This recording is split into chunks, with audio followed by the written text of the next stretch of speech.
ఓం సాయిరామ్. బాబా భక్తులందరికీ కూడా నమస్కారం అండి. అందరూ కూడా సుఖంగా సంతోషంగా ఎప్పుడూ కూడా ఆనందంగా ఉండాలి అని చెప్పి ఆ బాబాగారి తరపున నేను కూడా మనస్ఫూర్తిగా కోరుకుంటున్నాను. ఈరోజు బాబాగారు అందించే సందేశం ఏంటి అంటే కనుక, తల్లి ఈరోజు కేవలం నీ కోసం పని కట్టుకొని మరీ 2 పెద్ద అదృష్టాలను తీసుకువచ్చాను. కానీ ఈ దుష్ట స్త్రీ అడ్డుకుంటూ ఉంది. ఆమె పీడను నువ్వు వదిలించుకొని తీరాలి. వెంటనే లాగి పెట్టి చెంప పగలగొట్టు తల్లి అని చెప్పి వారి యొక్క పేరు కూడా నేను చెప్తాను అని చెప్పి ఈరోజు ఏదో తెలియని సందేశంతో బాబాగారు మన ముందుకు వచ్చారండి. మరి ఈ సందేశం ఏంటో మీరు పూర్తిగా తెలుసుకోవాలి అనుకుంటే వీడియోని ఎక్కడా కూడా స్కిప్ చేయకుండా చివరి వరకు చూస్తేనే తెలుస్తుంది. దానికంటే ముందు చాలామంది కూడా చెప్పుకోలేనటువంటి సమస్యలతోటి సతమతమైపోతూ వాటిని ఎలా తీర్చుకోవాలో తెలియక ఇబ్బంది పడిపోతూ ఉంటారు. అటువంటి వారి కోసం శ్రీ షిరిడి సాయిబాబా ఆశీస్సులతో జ్యోతిష్యం చెప్పబడును గురూజీ శివరామరాజు గారు. Phone number 9959422552. మీరు ఇప్పటి వరకు ఎన్నో చోట్ల జ్యోతిష్యం చెప్పించుకొని మీరు ఆశించిన మార్పులు మీ జీవితాలలో జరగలేదని చెప్పి బాధపడి ఉంటారు. కానీ ఇక్కడ అస్సలు అలా జరగదండి. మీ సమస్యలు ఏవైతే ఉన్నాయో, ప్రేమ, పెళ్లి, ఉద్యోగం, రాజకీయం, సంతానం లేక ఇబ్బంది పడుతున్న, భార్యాభర్తల మధ్య గొడవలున్నా, అప్పుల సమస్యలున్నా, శత్రువుల సమస్యలున్నా అవేంటో మీరు గురువుగారికి వివరించి చెప్పినట్లయితే వాటికి తగిన పూజలు చేసి గురువుగారు మీకు రోజులలోనే పరిష్కారాన్ని చూపిస్తారు. గురువుగారు చెప్పింది చెప్పినట్లు 100కు 1000% జరుగుతుంది. నమ్మకంతో స్క్రీన్ మీద కనిపిస్తున్న నెంబర్కి అయితే కాంటాక్ట్ అవ్వండి. అంతేకాకుండా భార్యాభర్తల మధ్య వశీకరణ, స్త్రీ మరియు పురుషుల మధ్య వశీకరణ కూడా 100% జరుపబడును. మాకున్నటువంటి ఎన్నో రకాలైన సమస్యలు కూడా గురువుగారు చేసిన పూజల వల్ల అన్నీ తీరిపోయాయండి. ఈ రోజున మేము సంతోషంగా ఉంటున్నాము. మీరు కూడా ఈ నెంబర్కి వెంటనే కాంటాక్ట్ అవ్వండి. ఇక ఆలస్యం చేయకుండా మనం బాబాగారి యొక్క సందేశం ఏంటో తెలుసుకుందాం. తల్లి ఈరోజు కేవలం నీ కోసం మాత్రమే 2 పెద్ద అదృష్టాలను తీసుకొని వచ్చాను. బాబా సంతోషాలు లేవు, ఆనందాలు లేవయ్యా, కష్టాలతోటి అల్లాడిపోతున్నామయ్యా, మా జీవితాల్లోకి అదృష్టాలు వచ్చేలా చూడయ్యా, సంతోషాలు వచ్చేలా చూడయ్యా అని చెప్పి అడుగుతూ ఉన్నావు కదా. మరి నీ కోరికను మన్నించే ఈరోజు 2 అదృష్టాలను తీసుకొని వచ్చాను. కానీ నేను తీసుకువచ్చిన ప్రతిసారి కూడా ఈ అదృష్టాలు నీ వరకు అనేది చేరకుండా ఈ స్త్రీ పని కట్టుకొని మరీ అడ్డుకుంటూ ఉంది. కాబట్టి ఆ యొక్క స్త్రీని నువ్వు చెంప పగల కొట్టి దూరంగా గెంటేస్తే కానీ నీ అదృష్టాలు నీకు దక్కవు. ఎవరు బాబా ఆ స్త్రీ? ఎవరిని కొట్టాలి నేను? ఏం చెప్తున్నారు? మీరేనా బాబా కొట్టమని చెప్తున్నారు? ఎప్పుడూ కూడా శాంతంగా ఉండాలి, ప్రశాంతంగా ఉండాలి అనే మీరు కూడా కొట్టమని చెప్తూ ఉన్నారే. అసలు ఏంటి? నాకేమీ అర్థం కావడం లేదు బాబా అని చెప్పి అడుగుతూ ఉన్నావు కదా. అయితే నీకు అసలు మొత్తం తెలియాలి. నీకు తెలిసిన కథే, నీ కథే నీకు చెప్తాను. నీ జీవితాన్ని నీ కళ్ళ ముందు కనిపించేలా చూపిస్తాను, వినిపిస్తాను. జాగ్రత్తగా విను బిడ్డ. నువ్వు ఈ యొక్క జీవితంలోకి అడుగు పెట్టిన తర్వాత ఎన్నో కష్టాలను చూసావు, ఎన్నో అవమానాలను కూడా పడ్డావు. కొన్ని ఇష్టమైన కోరికలు, చిన్న చిన్న కోరికలైనప్పటికీ కూడాను వాటిని తీర్చుకునే స్తోమత నీ దగ్గర లేక ఆ కోరికలను చంపుకొని కూడా బ్రతికావు. ఎంతో మంది దగ్గర తల దించుకున్నావు. ఒక్కొక్కసారి మాట్లాడాలి అని చెప్పి అనిపించినా నాకు ఇప్పుడు ఆ స్థాయి లేదు అని చెప్పి మౌనంగా కూడా ఉండిపోయావు.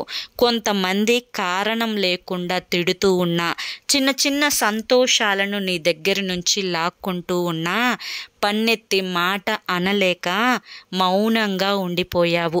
అలాగే కొన్ని ఇష్టాలు అనేవి నీకు నచ్చకపోయినా ఎదుటి వారి యొక్క ఇష్టాలు నీ మీద పెట్టి రుద్దినప్పటికీ కూడాను అవి కూడా బాధలని కూడా ఎంతో ఓర్పుగా భరిస్తూ వచ్చావు. కానీ నీ యొక్క ముఖ చిత్రాన్ని చూసిన వారందరూ మాత్రం అసలు నువ్వు సంతోషానికే పుట్టావా, ఆనందాలన్నీ నీకే వచ్చాయి, ఎక్కడెక్కడ కర్మలన్నీ కూడా మా చుట్టూ తానే తిరుగుతున్నాయి, ఎక్కడెక్కడ భోగభాగ్యాలు అన్నీ కూడా నువ్వే అనుభవిస్తున్నావు అని చెప్పి నీ మీద పడి ఏడ్చేవారైతే నీకు ఎక్కువైపోయారు. నిజం చెప్పాలి అంటే అసలు నీ యొక్క బాధలు, కష్టాలు, నీకు కలిగిన నష్టాలు ఏవి కూడా ఎదుటి వారితో చెప్పుకోవడానికి నువ్వు ఇష్టపడవు. ఎందుకు అంటే కనుక నీ యొక్క ప్రతి బాధని కూడా నీ మనసులో అణుచుకోవడం అనేది నీకు చిన్నప్పటి నుంచి కూడా అలవాటైపోయింది. కొన్ని విషయాలలో కొంచెం అప్పుడప్పుడు పన్నెత్తి మాట మాట్లాడినా నీ యొక్క కోపాన్ని, బాధను ఆవేశం రూపంలో నువ్వు చూపించినా మళ్ళీ నీ మనసుకి నువ్వే సర్ది చెప్పుకొని అయ్యో నేను తప్పుగా మాట్లాడుతున్నాను, తప్పుగా అరుస్తున్నాను, ఎవరి కోసమో పాకులాట పడుతున్నాను, ఎవరికైనా కానీ నా మీద ఇష్టత ఉన్నా, ప్రేమ ఉన్నా, అభిమానం ఉన్నా, కనీసం నా మీద జాలి ఉన్నా 1% అయినా వారు నా గురించి ఆలోచిస్తారు కదా. కానీ వారికి ఏ ఆలోచన లేనప్పుడు నేను ఇలా చేయడం కూడా కరెక్ట్ కాదు అని చెప్పి నీ మనసుకి నువ్వు సర్ది చెప్పుకుంటూ ఉన్నావు. ఒక రకంగా చెప్పాలి అంటే కొన్ని యుద్ధాలే నీ మనసులో నీకు జరుగుతూ వచ్చాయి. ఆ యుద్ధాలలో కర్త, కర్మ, క్రియ అన్నీ కూడా నువ్వే ఒక్కటిగా మారి అనుభవిస్తూ వచ్చావు. వీటి వల్ల కొంత డిప్రెషన్ అనేది నీలోకి వచ్చింది. ముఖ్యంగా ఎప్పుడు చలాకీగా, హుషారుగా, ఆనందంగా, గెంతులేస్తూ పరిగెత్తుతూ పనిచేసే నువ్వు సడన్గా ఒక గ్రాఫ్ డౌన్ అయినట్లుగా నీలో ఎనర్జీ అనేది డౌన్ అవ్వడం మొదలుపెట్టింది.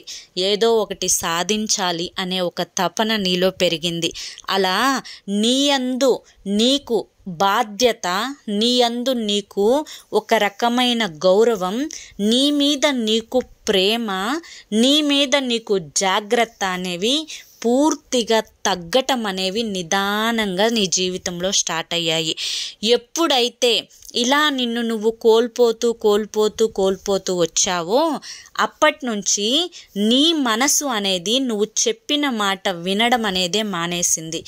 దాని కారణంగా లేనిపోని ఆలోచనలన్నీ కూడా నీ మనసులో వద్దు అని నువ్వు నెట్టేస్తున్నా కూడా ఆ యొక్క మనసులో అలా తిరుగుతూనే ఉండి నిన్ను ప్రశాంతంగా నిద్రపోనివ్వడం లేదు, ప్రశాంతంగా నీ చిన్న పనులు కూడా నిన్ను చేసుకోనివ్వడం లేదు, ప్రశాంతంగా ఉండాలి అన్నా కూడా ఆలోచనలు నిన్ను ఉండనివ్వడం లేదు.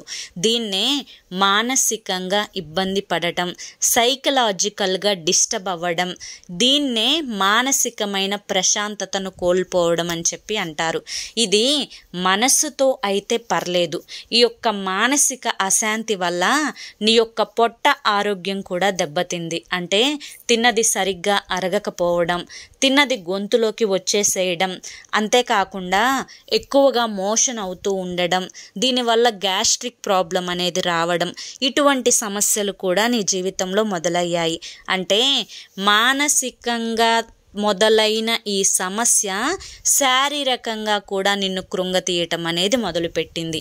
ఇలా నీ బాధలు నువ్వు పడుతూ ఒక గ్రాఫ్ అనేది పూర్తిగా డౌన్ అయిపోయి ఒక స్టేజ్లో నువ్వు ఆగటం అనేది జరిగింది. ఇలా ఈ స్టేజ్లో ఆగినప్పుడు నీ యొక్క గ్రాఫ్ అనేది బాగా పైకి ఉన్నప్పుడు ఎదుటి వ్యక్తులు నిన్ను ఏ విధంగా చూశారో నువ్వు డౌన్ అయిపోయిన పక్షంలో కూడా నిన్ను అదే దృష్టితో చూస్తున్నారు. ఇక్కడ నువ్వు ఏ ప్రేమనైతే కోరుకున్నావో అక్కడ ఆ ప్రేమ నీకు అవసరం లేదు అని చెప్పి నిర్ణయించుకున్నావు. బిడ్డ, నీ జీవితంలో ఇదే జరుగుతూ వచ్చింది.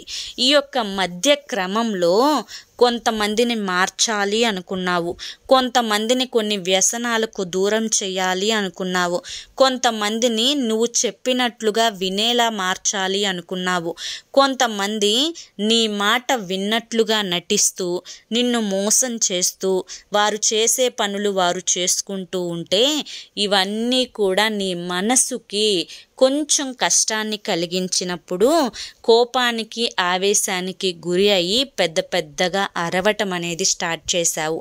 అలా అరిచి అరిచి అరిచి పూర్తిగా నీ యొక్క మైండ్ అనేది ఇంకాస్త డిస్టర్బెన్స్ అనేది అయిపోయిందనమాట. ఇలా డిస్టర్బెన్స్ అయిపోతూ ఉన్న పక్షంలో నువ్వు ఈ యొక్క చివరి పాయింట్ దగ్గర వచ్చి ఆగినప్పుడు నీ మనసుకి ఒక్కటే అనిపిస్తూ ఉంది. అదేంటి అంటే కనుక ఎవ్వరూ కూడా ఒకరు చెప్పడం వల్ల మారరు, ఎవ్వరూ కూడా ఒకరు నేర్పించడం వల్ల మంచితనాన్ని నేర్చుకోరు, ఎవ్వరూ కూడా ఒక మనిషిని పూర్తిగా మార్చడం అనేది అసాధ్యం, ఎవరు కూడా ఒకరు తన మీద ప్రేమ చూపించేలా చేసుకోవడం అనేది కూడా అసాధ్యం. ఇక్కడ ఎవరికి నచ్చినట్లుగా వాళ్ళే ఉంటున్నారు.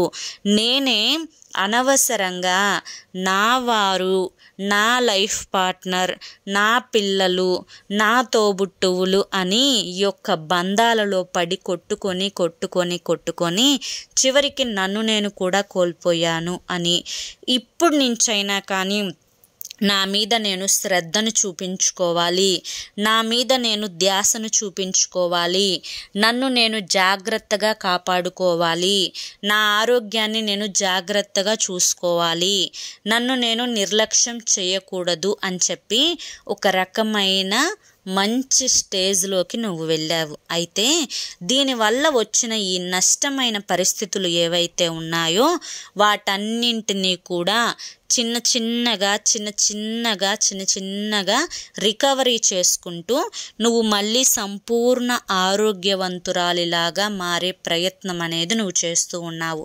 అయితే ఇక్కడ ఇంత క్షోభని నువ్వు అనుభవిస్తున్నా కూడా నిన్ను చూడలేని స్త్రీ ఒకరు ఉన్నారు. ఆ స్త్రీ నీ యొక్క అత్తింటి వైపు వారు. ఆ స్త్రీ నువ్వు కష్టపడుతున్నా నిన్ను చూడలేదు, నువ్వు సంతోషంగా ఉంటున్నా నువ్వు చూడలేదు, నువ్వు నీ లైఫ్ పార్ట్నర్తో ఆనందంగా ఉంటున్నా నిన్ను చూడలేదు, నీ బిడ్డలు మంచిగా చదువుతున్నా నిన్ను చూడలేదు, కనీసం నువ్వు లేచి నీ పనులు నువ్వు చేసుకుంటున్నా చూడలేదు, నువ్వు మంచిగా రెడీ అయి బయటికి వెళ్తున్నా చూడలేదు. ఎందుకు చూడలేదు అన్న విషయానికి వస్తే ఈ స్త్రీ నీకు ఎటువంటి రక్త సంబంధం కాదు, పూర్తిగా బయట వ్యక్తి. కానీ నీ యొక్క అత్తింటి వైపు వ్యక్తి, నీ యొక్క బంధువు. ఈ స్త్రీకి ప్రతి విషయం అనేది తెలిసిపోతుంది నీ గురించి. తెలిసిపోకుండా జాగ్రత్త పడటం అనేది అసాధ్యం. ఎందుకంటే ప్రతిదీ కూడా తను కూడా ఒక కుటుంబంలో మనిషిగా ఉంటుంది కాబట్టి తనకు తెలియకుండా ఏది జరగదు. కాబట్టి ఆ స్త్రీ కళ్ళు ఎప్పుడూ కూడా నీ మీదే ఉంటున్నాయి.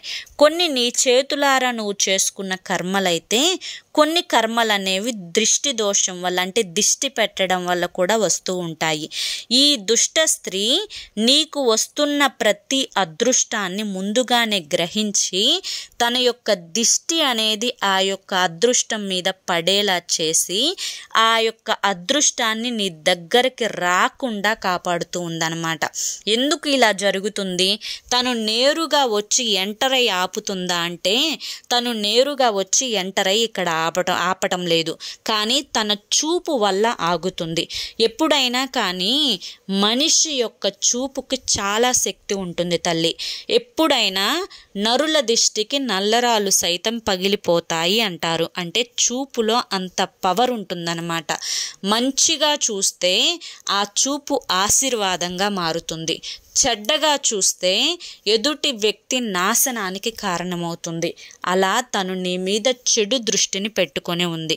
కాబట్టి నీకు వచ్చిన అనారోగ్య సమస్యలు, నీకు వచ్చిన మానసికమైన ఒత్తిడులు అన్నింటికీ కూడా నువ్వు ఏదో అదృష్టవంతురాలివి అన్న ఆ చూపు ఉండడం వల్లే వచ్చాయి.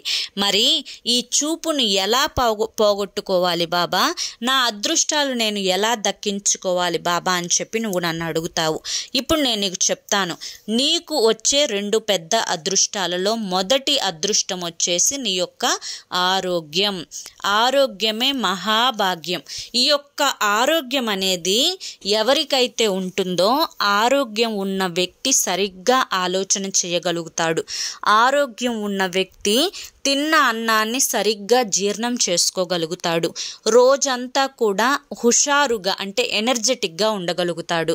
తను చేసే పని మీద శ్రద్ధను పెట్టగలుగుతాడు. తను సంపాదించే డబ్బు మీద కూడా శ్రద్ధను పెట్టి ఎక్కువ ధనాన్ని అయితే సంపాదించుకోగలుగుతాడు. కాబట్టి ఆరోగ్యమే మహాభాగ్యం. ఒక్క ఆరోగ్యం ఉంటే సర్వం నీ దగ్గరికి వచ్చి చేరతాయి. అటువంటి ఆరోగ్యం నీ యందు నీకు ఉండాలి అంటే ఆ స్త్రీతోటి నువ్వు క్లోజ్గా ఉండటం మానేసేయాలి. ఆ స్త్రీని నీ దగ్గరికి రాకుండా చూసుకోవాలి. వీలైనంత దూరంగా ఆ స్త్రీని పెడుతూ ఉండాలి. నువ్వు దూరం పెడుతున్నావు అని చెప్పి తను అనుకున్నా కూడా పర్లేదు. నువ్వు దూరం పెడుతున్నావు అని చెప్పి తను నిన్ను సరిగ్గా పట్టించుకోకుండా నీ మీద నలుగురికి చెడుగా ప్రచారం చేసినా కూడా పర్వాలేదు. నీకు నష్టాన్ని కలిగించేటప్పుడు ఆ స్త్రీ నీకు పాము లాంటిది.